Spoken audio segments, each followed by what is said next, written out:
Well, so it fell for it that time. Oh, good. There we go. It is setting No, up we our are meeting not. on on the stream, and I would love to welcome everybody to join us. This is Thought Leader Thursday for the affiliated New Thought Network. I am Bill Marchiony, in for PJ Stanley, who is on a surprising family cruise vacation. I say Ooh. surprising. I mean, the cruise company knew they were going to do it, and everybody else knew they were going to do it. They just didn't know they were going to do it today. So here we are, and I am filling in for PJ. And as we get started, I would love to invite Dr. Sherry Johnson to open us with a prayer. Thank you. It's my honor and my delight. I couldn't miss this for anything. It's the highlight of my month. So here's what I know. There is only one life. That life is infinite and eternal. That life is sacred and omnipresent. It fills the entire universe. And there is nothing, absolutely nothing, that is or could be outside of it or separate from it.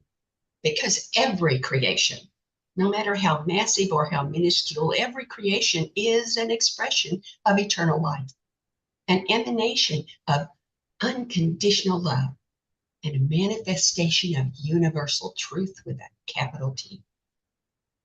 It expresses in, through, and as every sentient being, every person, every animal, every plant, every mineral, every place and object, every planet and star, every quark and photon, and all of it, all of us, are ever and always surrounded, supported, and suffused by its infinite loving presence. All is well. I am grateful. So it is. So it is. What it is. Thank you, Sherry. Thank you so much. So our special guest for Thought Leader Thursday is somebody who is not unfamiliar to this group. Is the one hat that we're most familiar with. Jerry Troyer is and has been for a while the president of the affiliated New Thought Network, leading our board of directors and our organization into dizzying new heights. And in his other life, Jerry is part of Urban Street Angels, which is a San Diego organization that provides transitional housing to homeless and housing challenged youth, young adults. And he has a passion for doing that. And he also has a knack for surreptitiously talking about New Thought principles and techniques and languaging things in empowering ways for the youth. I could read Jerry's bio, but I'm not gonna. And I could tell you his story, but I'm not gonna, because Jerry knows the story that he wants to tell. So, Jerry Troyer, tell us about Urban Street Angels and how that all started, and then we'll do Q&A after.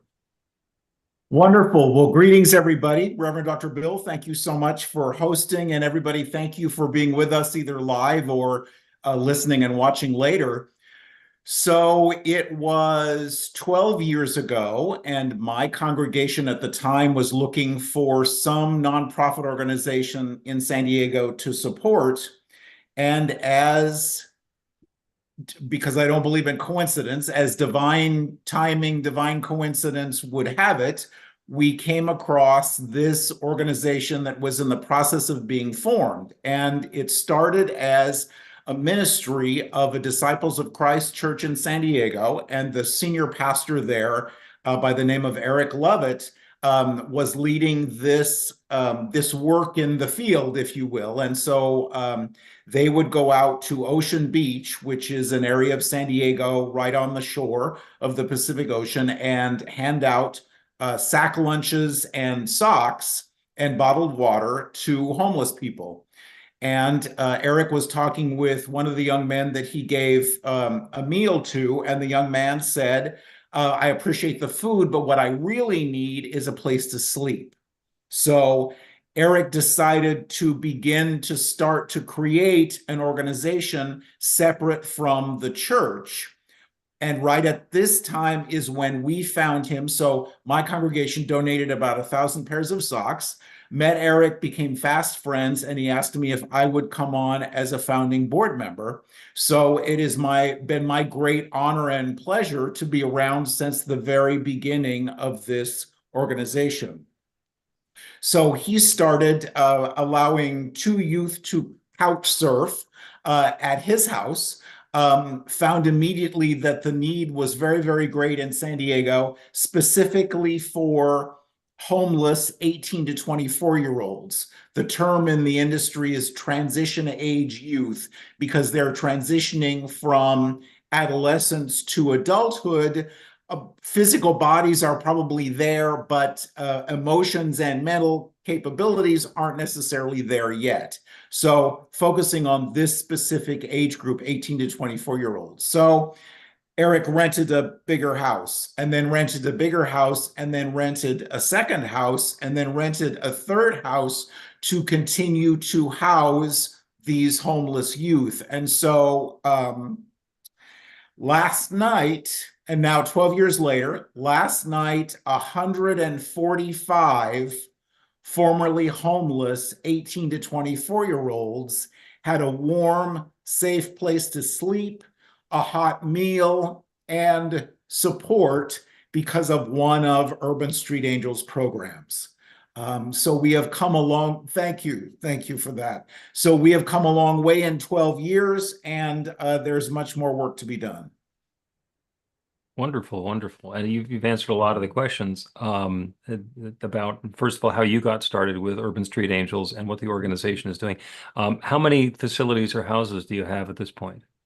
So we have 70 youth in our downtown San Diego location, and that's corporate headquarters. That's where the primary offices are and so forth. So 70 in downtown San Diego, about 60 in La Mesa. So about 2 blocks south of where I am, and right next door to my center, which is pretty funny if you think about it. So that's that. And then we have an apartment building. We also have an apartment building that we were able to access about a year ago. And so we have 18 youth who have graduated from one of our programs and moved into their own apartment, still under the Urban Street Angels umbrella.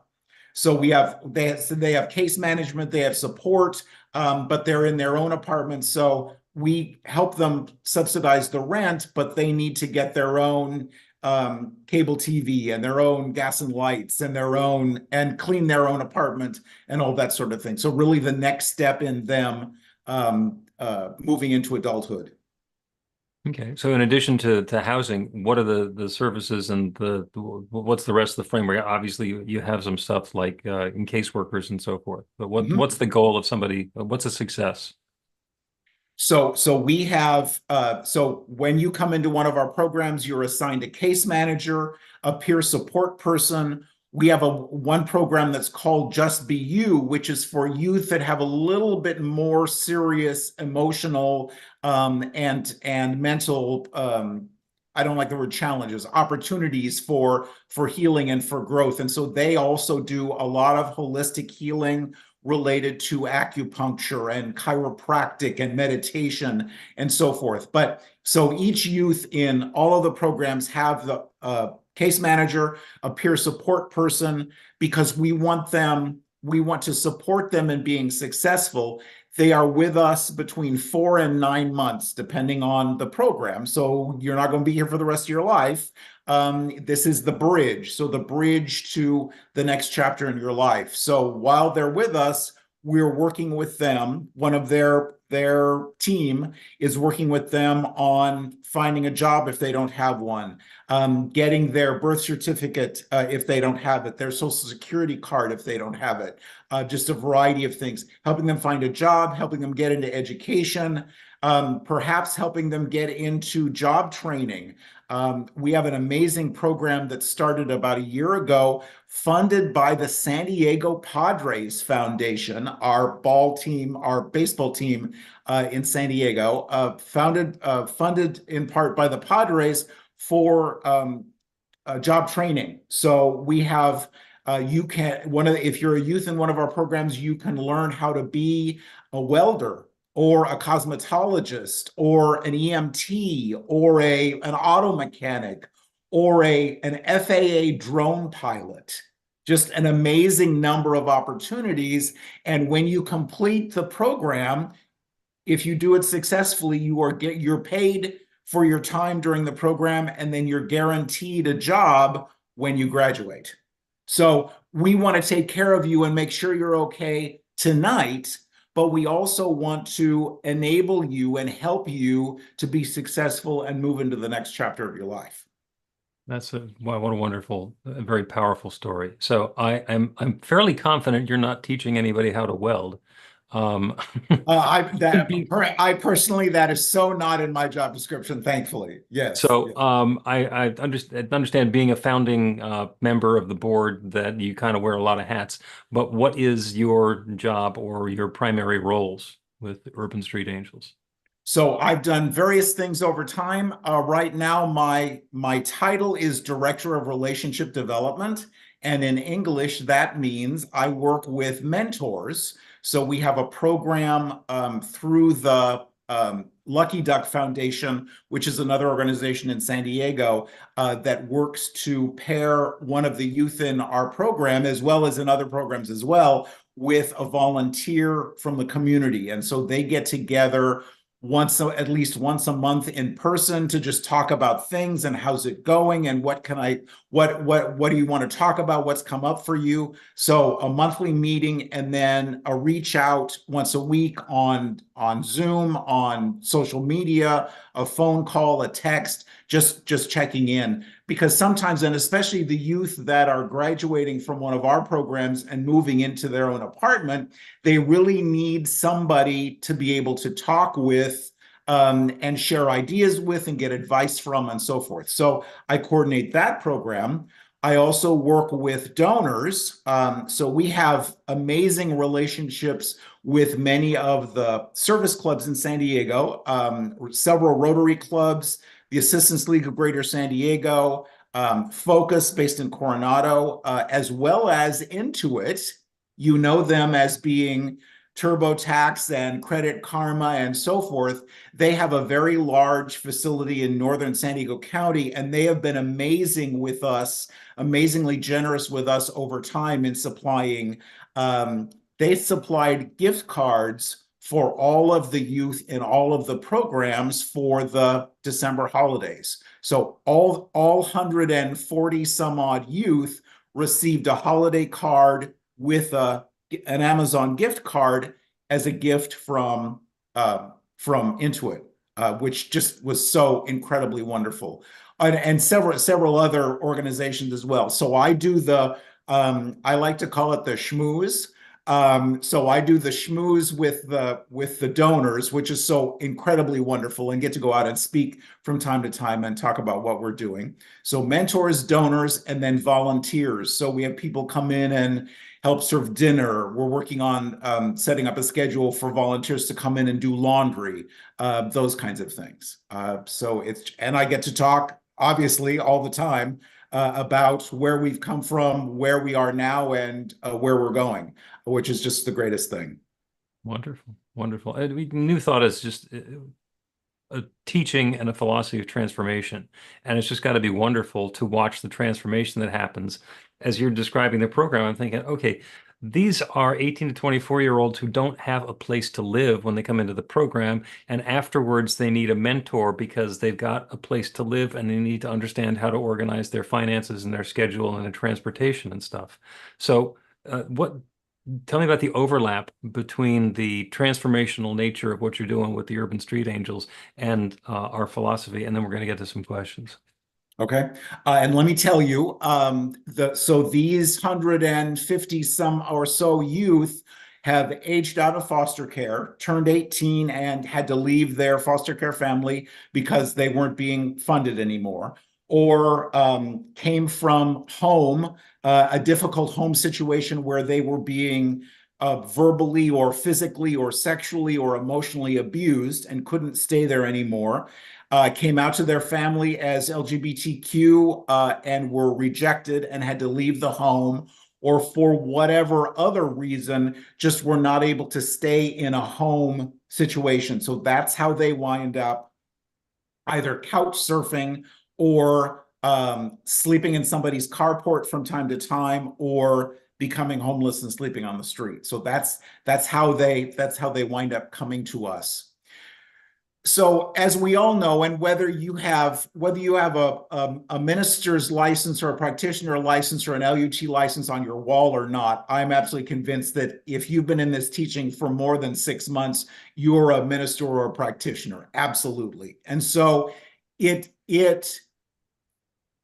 New Thought philosophy is obviously part of our thought process and part of our day-to-day conversation. So my office is in the big room with the case managers and peer support people, and youth will come in and talk about, they just started their job, and this guy is making me crazy, or my boss is making me crazy, or whatever. And so often I have the amazing opportunity to talk about, so what's going on here?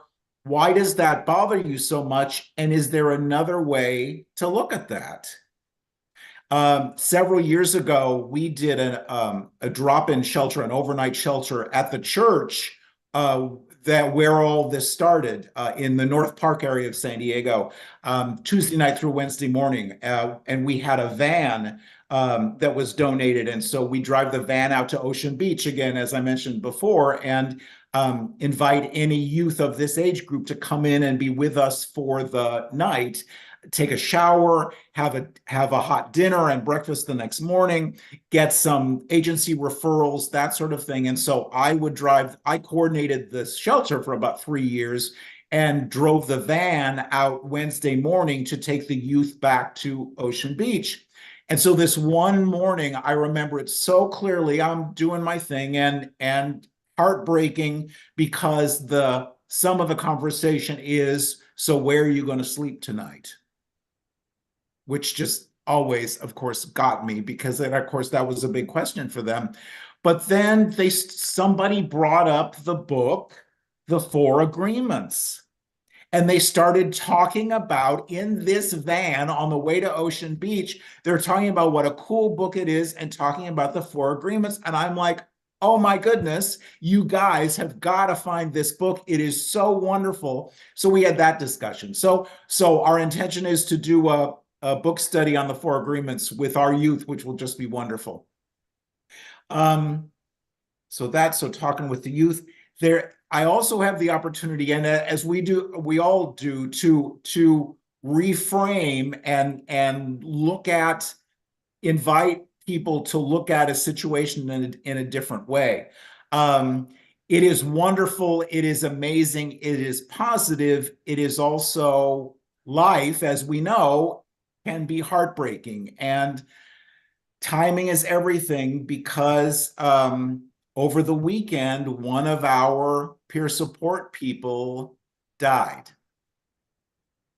And we told the youth because our peer support people are the ones who interact with the youth the most and on a day-to-day basis. And he was Hispanic. And so we have a good number of youth who are Hispanic as well, who don't speak English. And so he was one of the people that interacted with them and would translate for them and work with them and talk with them. And so on Tuesday, we told the staff, and obviously very upsetting, very emotional. And then I had the opportunity to talk with the youth.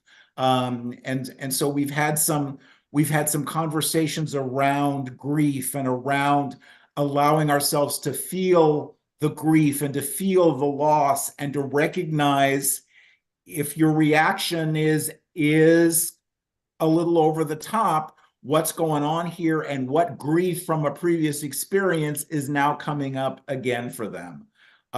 So it's just, and obviously our New Thought philosophies, for all of us, and certainly for me as well, show up in my day-to-day conversation so looking at this and this idea, I'm going to go find a job, but it's going to be hard, and I don't know if I can or not.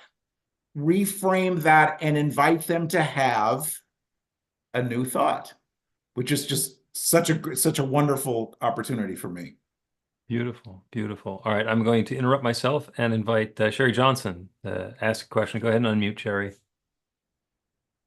Thank you. I have a question that is kind of, I don't know, fundamental, but still bothers me.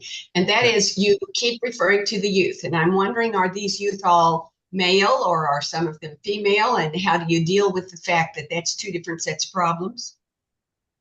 So men and women in all of our programs. We have a co-ed shelter, which is a big room. So 20 beds on the first floor. If you're ever in San Diego, you are absolutely invited. So Gay, Steve and Abigail, and any of the rest of you who wind up in San Diego would be honored and thrilled to have you come in and give you the tour. But so we're co-ed on the first floor in San Diego in this big room, co-ed on the second floor, and that's our Just Be You extra support program that I was talking about. Women on the third floor, men on the fourth floor. We don't allow visitors in your room for a variety of reasons. So there's theft, there's all the rest of that. There's not to mention those biological factors. You're not allowed to have visitors in your room, but we have an awesome recreation room with video games and air hockey and a pool table and a ping pong table. And that's where the youth can come in and hang out and visit with their friends and so forth. Also, we have cameras everywhere. Obviously not in the restrooms, not in the sleeping rooms, but everywhere else. And often I or another staff member just need to remind you that we're watching you and you can't get away with anything. So why don't you just not try it, because it's just not gonna work. So yeah, we have this big TV screen with, I think, 26 frames. And so our security people are just watching. Yes. So you can't get away with anything. Thanks. Are there youth who are involved in the program who you have noticed tend to try and game the system or work finagles? I mean, there's different personalities for different folks. So there are, and so the other thing we do is each of the youth who reside in one of our programs are assigned a key tag. And so they come in and they wave their key tag and they come in, and first stop is security. We go through your backpack. We ask you to empty your pockets, pull up your pant legs, any of that. So you're not bringing in anything that you shouldn't. So no funny cigarettes, no contraband, no stuff that you shouldn't have. And again, just a gentle reminder, you can't get away with anything. So why not just follow the rules? And oh, by the way, so while you're with us for between 4 and 9 months, you are also assigned a chore, because we have a big building to keep clean. So, and rather than paying money and hiring people, we have about 70 able-bodied young people who have the opportunity to learn about chores and responsibility, because all of us have chores and responsibility. And so a big part of this is, again, preparing them for their future and helping them learn about responsibility. So, and it's washing the dishes or cleaning a restroom or mopping a floor or just whatever, but that's part of your agreement, is you're going to do your chores. So, and most of the time, and about 85% of the time, we're successful and they graduate and move on to either a longer program or their own apartment. If this doesn't work for you, we love you, we care about you, we wish you all the best, but you have to leave. So yeah, we are loving and nurturing and supportive, but also this is life and you got to do what you got to do. With the program, they get to participate in it themselves. Right. Yes. Michael Rogers has a question. Hi, Jerry. I have a question. Hey, Michael. Good to see you. Hi, Jerry. How do you deal with the intersex, transgender, anybody on the gender spectrum? What specific supports do you have available for them? And specifically, their safety and well-being? So they are housed with the sex that they identify with. And they are offered, we have a wonderful relationship with the Gay and Lesbian Center in San Diego. And they come in from time to time and have discussion groups. And then also, if there is a need, we work with them on make sure they're getting medications if they need them, additional counseling, all that sort of thing. So we are very, very, very LGBTQ friendly, and are there to embrace them and support them on their journey. Yep. So Jerry, I spent a fair amount of time working with teen groups, and that's one of the two populations that I found are the most open to new thinking and transformation and spiritual mind treatment or practical prayer or whatever we want to call it. And those are youth who have not built up their defenses and know what their reaction is going to be to deflect it. And also people who are near the bottom at the end of their rope, like, oh my God, I can't believe that it could possibly get any worse. Have you found that is really powerful in the shift that happens when these youth come into the program and they're given an opportunity? Absolutely. Because all we're doing as an organization is planting the seed. Oh, you mean that? And again, going back to the job training programs, you mean that my first job doesn't have to be at McDonald's, and not to say that there's anything wrong with McDonald's, but you mean that I could be an EMT? You mean that I could be a cosmetologist? You mean, hold on. You mean that there's an adult out there that really cares about me and wants me to succeed? Because so often these youth come from places that they were abused, they were neglected, they were ignored. And so that's a huge part of this amazing staff that we have, that we really care about you. We want you to be happy, but we want you to be safe, and we want you to succeed. So we're planting the seeds of possibility that, wow, maybe I could do this. Maybe my life doesn't have to be this way. Maybe I don't have to drag what happened before into the future. Yeah, good question. Yeah. Beautiful, beautiful. Robert Brzezinski. Thank you.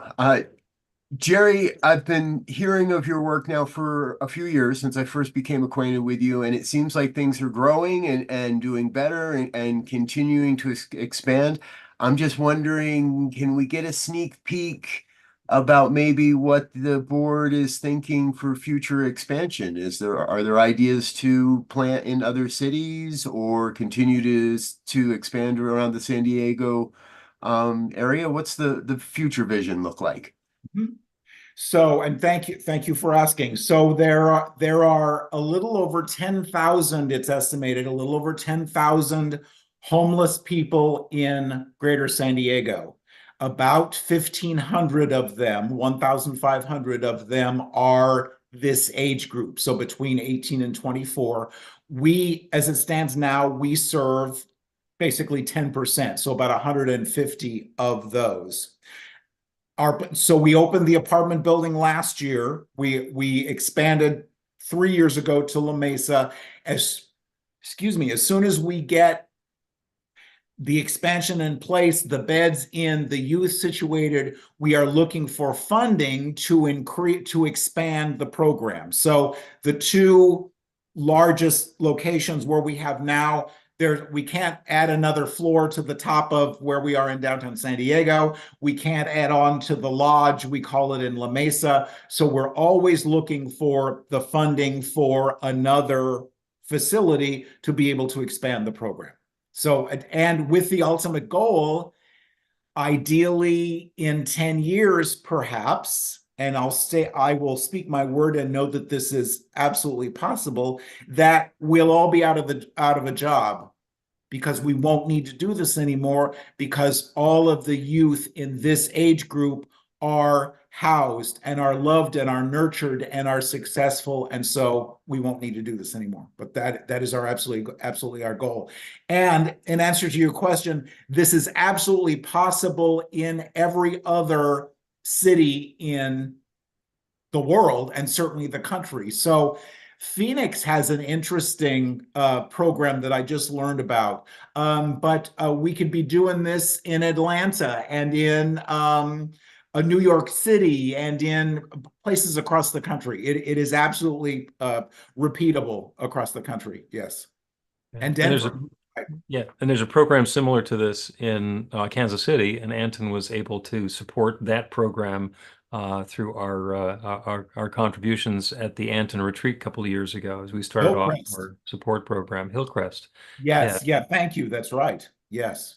So it sounds to me like when expansion beyond youth and beyond where you can comfortably reach in the San Diego area comes along, you're going to be encouraging other people who are local there to start their own rather than be the giant enterprise with tentacles into other people's cities. Absolutely. Yes, we have enough fish to fry in our program, but because we've done this for so long, we have the prototype, if you will, so we know how to do it, and we can come to your town and make suggestions and talk with you about how to start this. Yeah. I've always noticed that when there are some of these programs available, and especially in dealing with homeless adults here in the Philadelphia area, there are some who really don't want housing. They really much prefer to be without housing. Or so they claim. Have you found, I mean, with 10% of the youth in the area, you can kind of take the ones who are really enthusiastic about the program. Have you found that there are youth who are like, no, I don't want to get into a program like this? We have, and that's okay. As it stands now, as long as you're healthy, as long as you're taking care of yourself, because this comes with requirements. And like we talked about, you can't be doing any kind of goofy substances. We have a curfew, so you need to be in by 10 o'clock Sunday through Thursday night, and so you need to follow the curfew. You need to do your chores. You need to take that responsibility. Most of the youth that we come in contact with are ready to do that. Some are not, but several years ago when we were doing the overnight shelter and picking up youth in Ocean Beach, I was talking with one of the youth, and he was, I'm okay. I'm fine. I'll sleep on the beach. It's not too cold. It's not too hot. I can find something to eat, all that kind of stuff. And then one night he got beaten up and robbed. And the next day we had the opportunity to talk, and he said, maybe this is not so wonderful after all, and maybe I'm ready. And I think so often something happens and it's pretty good and I'm okay and I don't need to worry about it and I don't have to pay rent, I don't have a car payment, but then something happens and they decide that maybe this wasn't so wonderful after all. Yeah. No responsibilities and no resources. Right. Yes. So it goes both ways. Absolutely. Yes. Celeste, got your hand up. You need to unmute.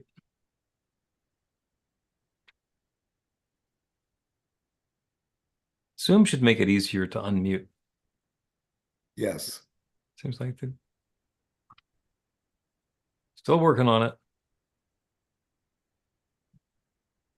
Okay, thank you, because I don't usually do this on the phone, but I'm on my phone.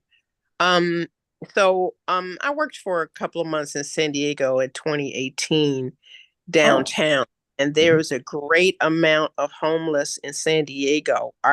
Are you getting subsidized at all by the city or any of the county agencies? Absolutely. So we're funded. And just so you know, we're in the old Father Joe's Tucson Academy, Fifth Avenue and Ash Street, right in downtown San Diego.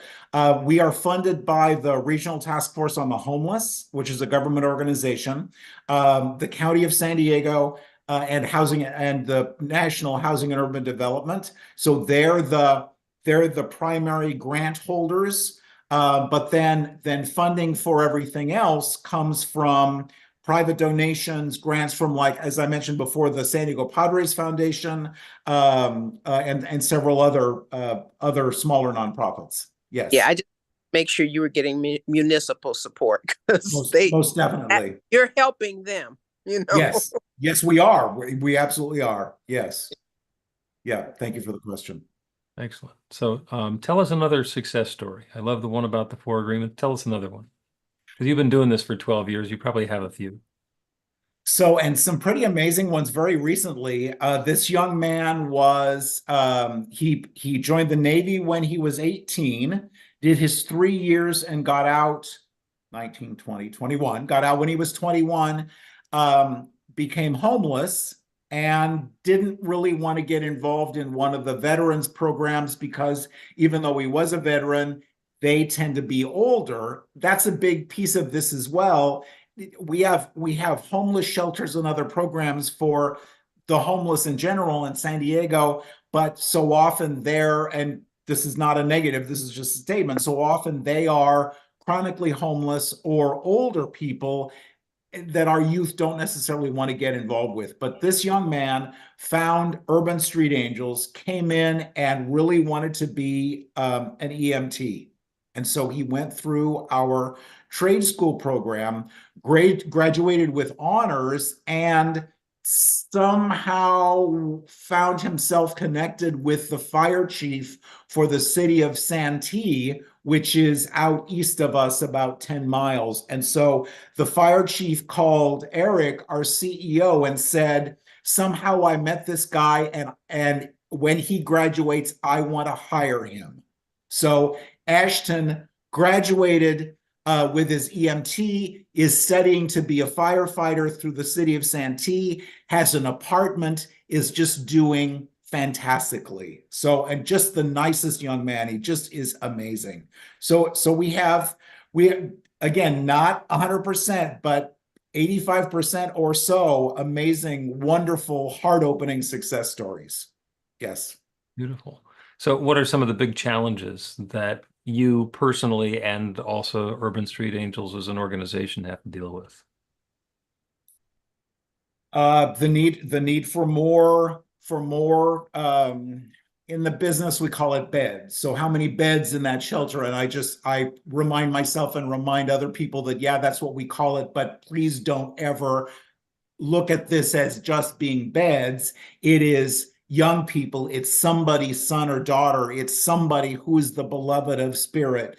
So it's important for us to keep track of that. So challenge, no, I don't like challenge. Opportunity is for the need for more resources and larger facilities.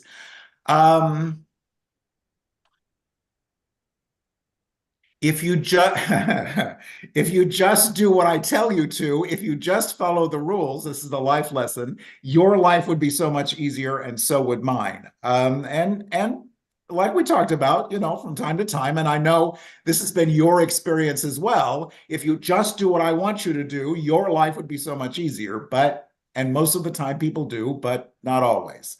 But the opportunity for us, again, is to be patient and loving and nurturing and understanding. And if you don't want to play, if you don't want to follow the rules, we love you and wish you the best, but you can't stay.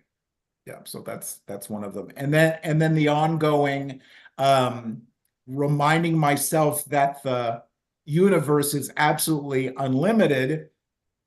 And really quickly, let me tell the story. So we'd been doing this. It was just about a year or so after the 501c3 was filed, and this organization in Coronado, which, as many of you know, is the island to the south of San Diego.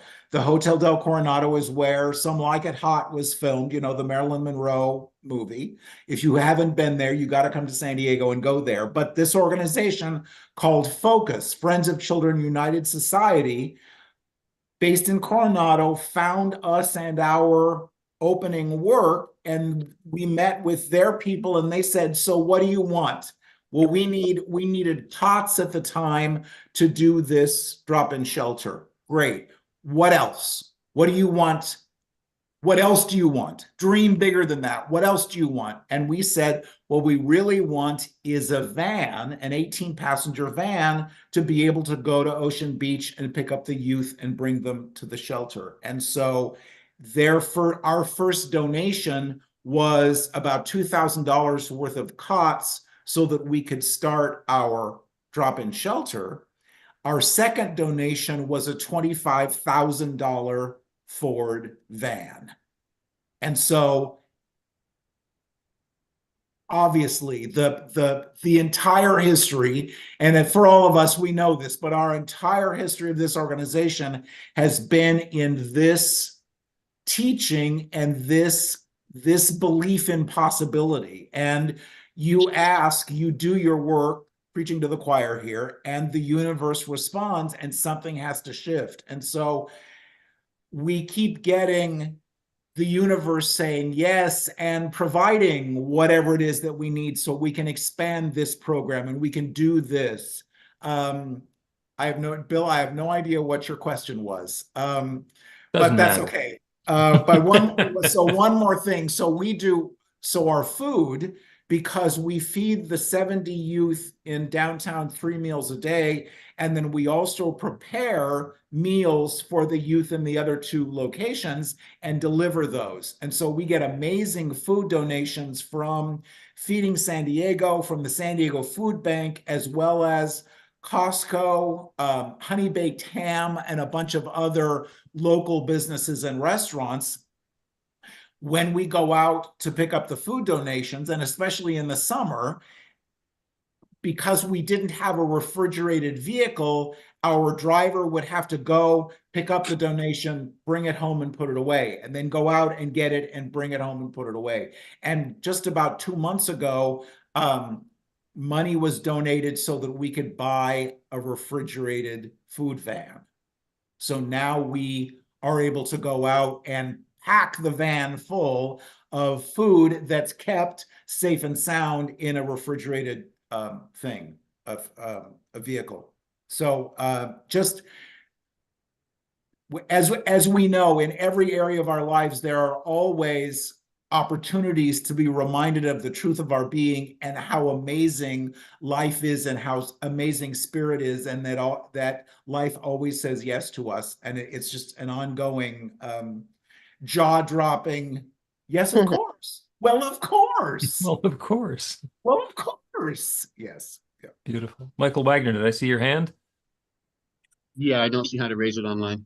I was wondering, mental health can't easily be wrapped up within 9 months sometimes. So what do you do for those folks, or do you supply medications or what? And Michael, good to see you. Thank you for the question. So we have wonderful relationships with several mental health providers in San Diego. The youth in the Just Be You program, and I talked a little about that. The youth with a more involved mental health situation, they are required to go to appointments once a week with their counselor, and then we invite and encourage the youth in the other programs to do that as well. But obviously, that's a huge part of this. And if you've been through what some of these youth have been through, if you had the possibility of being homeless, to me, for more than about 4 hours, I would have anxiety and depression and so many of those other things that the PTSD and so many of the other things that our youth have. So we're definitely aware of that and actively involved in that. Yeah, thank you. Good question. One of the powerful things that I found in working with young people is what I describe as the vector. If you get somebody who's my age and you transform my life, then that's great. But I still have like a 65-year track record that's not going to change. Whereas when you do that with somebody who's 18 or 24 years old and the transformation happens, there's plenty of room for the change to happen. So I guess the question that I have for you is when you see somebody who's coming into the program new, are you able to spot the ones that it's not going to work for? And actually, let me just address what you just said, and then we'll answer that question. That's why we focus on this age group, the 18 to 24-year-olds, because we feel that that's how we break the cycle of homelessness, is by working with them at this age and getting them to begin to transition their lives into that mental health, that stability, that change in outlook. And so that's why we work with this age group, because obviously we can't support all 10,000 homeless people in San Diego, but we can work with this group. And again, we believe that's how we end this cycle of homelessness. So you're not going to come in for 4 months or 9 months and hang out and just play video games or play on your phone or whatever. You're going to come in and you have some responsibilities, and there are things you're going to need to do. And you need to agree to that. And so we're looking, because our case managers are amazing people that do the initial interviews. They are looking for reactions. And because when you're talking with someone, if they're not on board with what you're saying, very often you can tell that. So if this program, and we've had a few, if this program isn't going to work for you, that's okay. Again, we love you, we wish you the best, but this is not for you. And we have a waiting list of between 40 and 50 youth at any one time. So if this is not for you, we have somebody else on the list who will fill in and take that bed that we were going to give to you. So yeah, that happens not very often, but every once in a while. Yeah. Okay. Yeah. So it makes the opportunity about fit rather than about one size must fit all. Right. If it doesn't, yeah, there's another program out there for you. Yes. Yeah. I'm remembering the last time I was in La Mesa, I think it was a hotel or apartment building or something next door. You pointed that out to me and said that Urban Street Angels is getting that next. So and that's the new facility that you've grown into. So it's wonderful, that growth continuing. That's the lodge, right? Yep. So that's with our 60 youth. Yes. The lodge. Yes, you were looking at that enviously when I was there. Yes, hurry. Yes, and that was a pretty awesome project, because that was might have been a travel lodge or a Super 8 or one of those, but fell into disrepair and wound up closing. And then there were some homeless people sleeping out in the parking lot, and the county came in and remodeled that. And so we have youth in that facility. It's, I think, 3 stories. We have youth there. San Diego Youth Services has youth there. YMCA has youth there. And Home Start, which is an organization that works with pregnant single mothers of this age group, have youth there. So it really is a collaboration of multiple agencies, which is pretty cool. I mean, the truth is there's enough business to go around that we really can all work together and not get involved in our nonsense and our ego. So it's pretty cool. Yes. I love when that happens. Yes. Sherry's hand is up again digitally. It is. I have another question. Jerry, it seems to me when we were chatting once, you told me a success story about someone who graduated from one of your programs and then came back and became part of the staff. Did I imagine that, or is that something that's happening? No, we have 3 staff members who were with us for a period of time, graduated, got their own place, and then came back as support staff, which is just so wonderful, because they can relate to the youth in our programs in ways that the rest of us can't. Right. Yep. Thank you. Excuse me. Thank you for remembering that. Yep. Beautiful. Yeah. So I wonder if the situation has come up for you or for somebody else on the staff there of dealing with a youth, somebody who's going through a challenge or a difficulty, and the problem is coming from their religion or spiritual background, believing in unworthiness or some of the other challenges, which are just nonsense to us, but are really powerful in creating the experience that they're having. And if so, what have you been able to do about that? So we are urban street angels, but we are not spiritually or religiously based, and you can't be if you're going to get obviously government grants and other funding opportunities. So we invite you to explore whatever religious or spiritual foundation works for you, but we do not tell you what to believe or how to believe. And so those kinds of situations, I love to plant the seed of, really? Does the Bible really say that? Let me get my Lambda translation of the Bible. I don't do this, but I want to. Let me get my Lambda translation of the Bible and see if it really says that. But just the opportunity to begin to think about, and again, wait for it, a new thought. Well, I've always believed this about myself, or that's what my church taught me. Is that still true for you? Does that really make sense to you? Would you think about that and see, and we can talk more. But again, I'm not preaching, I'm not telling you what you should believe. I'm just giving you the opportunity to maybe think and decide if that makes sense for you or not. Yeah. Beautiful. Which is really cool, because as you all know, it's a great feeling when you can see the light bulb go on and somebody say, well, yeah. Now just because I've always believed this doesn't mean that it's true. Yeah.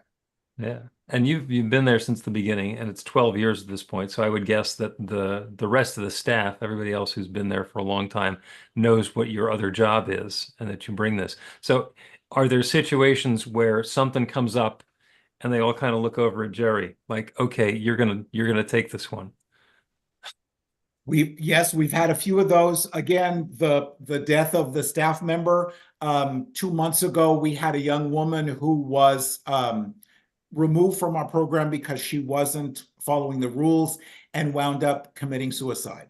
And so we had a group gathering of the staff that worked the closest with her, and I kind of led the discussion. And they looked to me, and I was so honored to have the opportunity to do that. So yeah, from time to time, we get to do that. Yeah, which is the greatest thing. Yeah, you get to cross the streams. So Gay Yes. Beauregard's hand is up. She's either got a question or she wants to volunteer. Both. It was when you were talking about the Four Agreements book. Mhm. Is that an avenue where you can introduce somewhat of our teachings to these youth in a different venue from a author standpoint that's not necessarily religious, so to speak, but that can provide that positive influence on them by giving them having a book studies or whatnot in those. Do you do those then? And I just ordered a large number of copies. So it is our intention to absolutely do that for the youth who are interested. But I mean, if you're familiar with the Four Agreements, those are amazing life lessons. Don't take anything personally. Always do your best. That's amazing for all of us, and certainly will be for the youth. And so, and in our discussion, I can talk new thoughts without it being obvious, and again, just beginning to plant those seeds. So absolutely. Good. Yeah. And then also I was thinking, well, what could I do? Let's talk offline. Absolutely. Yes. Yeah. Great. Yeah. Mm-hmm. Drive down the hill and pitch in. Yes. Yeah. I mean, I love to cook. There you go. Lots of possibilities. Thank you. Got time for one more question if somebody wants to raise their hand. Otherwise, I've got one that we can close with. All right. One more success story, something that would just tickled you. Oh, Reverend Lisa, that's awesome. Thank you. Let's see. So No pressure. So we had this young woman. Oh my goodness, past history, was with us, left us, got her apartment, and found out that she was pregnant, moved to Texas to be with family members. That didn't work out and wound up she's in a foreign country somewhere with the father of the baby. They've gotten married. They're doing fantastically. And so many of these things, and we looked and said, oh my goodness, oh my goodness, oh my goodness, but also with a still small voice saying, not done yet, not done yet. So she has turned out to have, as the baby, she is in great health. She has a wonderful relationship with the baby's father and is just doing fantastically. Beautiful. So, you know, sometimes it's a clear, easy path. Sometimes there's a little rock in the road, but eventually we always get to where we're supposed to be. So, and she's doing really well. Beautiful. Yeah. And the transformation sometimes happens exactly like you thought it was going to, and sometimes it's a complete surprise. More often than not. Absolutely. Yes. Jerry Troyer, thank you so much for spending an hour with us on Thought Leader Thursday, talking about your other job with the Urban Street Angels, the wonderful work you've been doing there for a dozen years. I got a couple of announcements. A couple of people have asked about the recording. The recording is live streaming to YouTube now, so you can go to the Anton YouTube channel, which is @_Anton, or you can find it from the homepage on the Anton website. You can register for next month's Thought Leader Thursday. That'll be posted sometime in the next couple of days. There'll be a link to it in the newsletter that comes out on the 1st of the month. That's also at anton.org. Next month is going to be Reverend Dr. Melissa Higginbotham. She's going to talk about Divine CEO Magazine, which she's being featured in, and also her work with the Emerson Theological Institute. The monthly call to prayer is July 9th, 9 o'clock Pacific time. Just get together for half an hour and take ourselves into prayer and support each other with that. Quarterly workshop, really special one for Q3, which is going to be on Saturday, August 3rd. Martha Creek is talking about embracing ministry together. And this is the sort of thing that if you're an Anton member and you get it for free, it's an incredible deal. If you're not an Anton member and you get it for $25, it's still an incredible deal, because this is Martha Creek's passion and she's really good at it, and she will give you so much value and so much richness in that. Boundless, the annual retreat for Anton, is going to be Unity Village, October 7th through the 11th. The early bird registration ends on July 31st. So if you're not registered, go ahead and register. If you don't think you can make it to Unity Village, you can register for the virtual retreat. There's also an early bird for that one, because all of the keynote sessions are going to be available to participate in on Zoom interactively, and you get priority access to all of the recordings of the sessions. And just a reminder that there's a membership vote for a bylaws change, and the voting closes on Friday. So that's only open to Anton members. If you haven't voted, you got an email. I actually got two. The first one had a mistake in it. The second email, there's a link in there that you can use to vote. If you don't have the email and you haven't voted, you can send an email to admin@anton.org and say, what's that link again? And we'll send that one back to you. Jerry Troyer, thank you so much for the time today. Steve Albert, apparently you ordered breakfast, so there's your donuts. Yay. Thank you so much to everybody who joined us for Thought Leader Thursday. It has been wonderful, wonderful, wonderful. PJ Stanley is back in July.